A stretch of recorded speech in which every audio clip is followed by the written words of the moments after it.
Next force is a gravitational force. So ఇంతకుముందు మనం already చెప్పుకున్నాము forces are of two types ఉంటాయని. One is the contact forces and other is the non contacting forces. Non contacting ఫోర్స్లో first force వచ్చేసి magnetic force, second one వచ్చేసి electrostatic force, third force వచ్చేసి gravitational force. Now we will learn about the gravitational force. Everyone is experiencing by a gravitational force.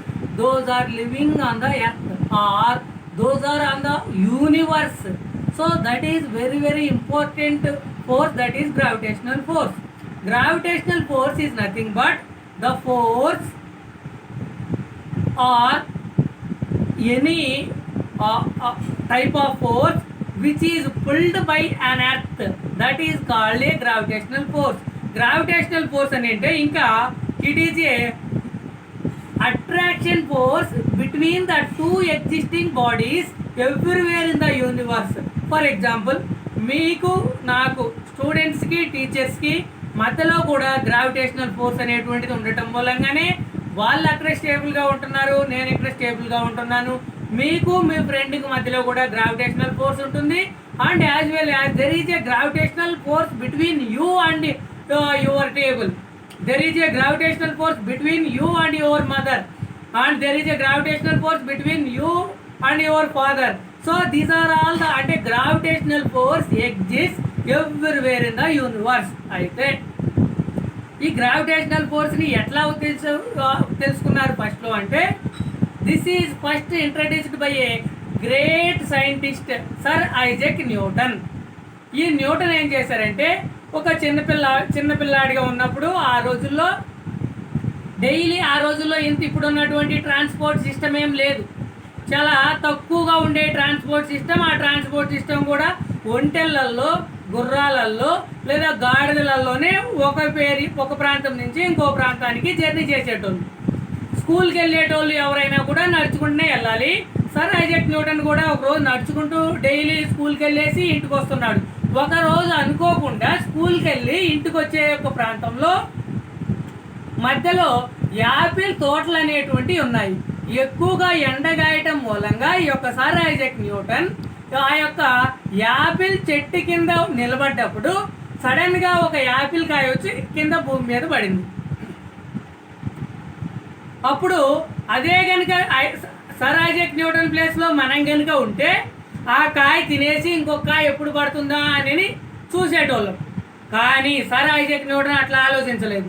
ఈ కాయ పైకి వెళ్లకుండా భూమి మీదకే ఎందుకు వచ్చింది అంటే భూమి మీద ఏదో కొంత ఫోర్స్ అనేటువంటిది ఉంది. ఏంటి ఆ ఫోర్స్ అనేది అతను రీసెర్చ్ చేసి ఈ introduced a one type of another type of force, that is the gravitational force.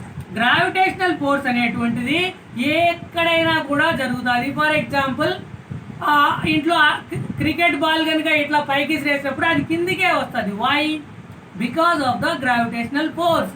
అంటే అదేవిధంగా ఇప్పుడు చెట్టు కాయలు ఉంటాయి, కాయలు రాలి ఏదో మ్యాజిక్ చేస్తే ఆకాశానికి పోవు, మ్యాజిక్ చేసినా కూడా కిందే పడతాయి. Why? Because of the earth అనేటువంటిది ఒక పెద్ద earth consist of a huge magnetic force. Earth అనేటువంటిదే ఒక పెద్ద మ్యాగ్నెట్. సో ఈ యొక్క పెద్ద మ్యాగ్నెట్ ఆ యొక్క భూమి మీద నుంచి చాలా ఫోర్స్ అనేటువంటిది ఎక్కువగా ప్రతి ఆబ్జెక్ట్స్ని కూడా it pulling towards the earth. So దాని యొక్క దగ్గరికి అది లాగుతూ ఉంటుంది. కాబట్టి సో ఏదైనా కూడా ఒక వస్తువు భూమి మీదకి వస్తుంది అని అంటే because of the gravitational force. అంటే గ్రావిటేషనల్ ఫోర్స్ అనేటువంటిది లేకుండా I think in the universe cannot be exist. The definition of the gravitational force is nothing but force of attraction exists between two objects everywhere in the universe. నువ్వు ఎక్కడ ఉండొచ్చు, అమెరికాలో ఉండొచ్చు, లేదా ఆ నక్షత్రాల దగ్గరికి వెళ్ళొచ్చు, సూర్యుడి దగ్గరికి వెళ్ళొచ్చు, లేదా మన చంద్రుడి దగ్గరికి వెళ్ళొచ్చు. ఎక్కడైనా కూడా ప్రతి ఒక్క చోట ఈ గ్రావిటేషనల్ ఫోర్స్ ఉంటుంది. అయితే ఎంత ఉంటుంది? భూమి మీద సపోజ్ నేను ఇప్పుడు 60 kgs ఉన్నాను. నా ఇక్కడ భూమి మీద గ్రావిటేషనల్ ఫోర్స్ 9.8 ఉంటుంది మీటర్/సెకండ్ అనేది సెకండ్ స్క్వేర్ అనేటువంటిది ఉంటుంది. ఏది భూమి మీద. నేను ఇప్పుడు 60 kgs ఉన్నాను. అదే కనుక నేను కనుక సన్ దగ్గరికి వెళ్తే నా యొక్క వెయిట్ 27 టైమ్స్ ఇంక్రీజ్ అవుతుంది. అంటే 27 × 60 మల్టిప్లై చేస్తే ఎంతైతే వచ్చుతో అన్ని కేజీలు బరువు నేను సన్ మీద ఉంటాను. అదే కనుక మూన్ మీదకి వెళ్ళాను అనుకోండి, నా యొక్క బరువు మూన్ దగ్గరికి వెళ్ళేసరికి 1/6 part of my weight will be decreased. అంటే 1/6 × 60 అంటే 10 కేజీలు నేను మూన్ మీద ఉంటాను. అంటే గ్రావిటేషనల్ ఫోర్స్, దీన్ని బట్టి మీకు ఏమర్థమైందంటే gravitational force exist everywhere in the universe.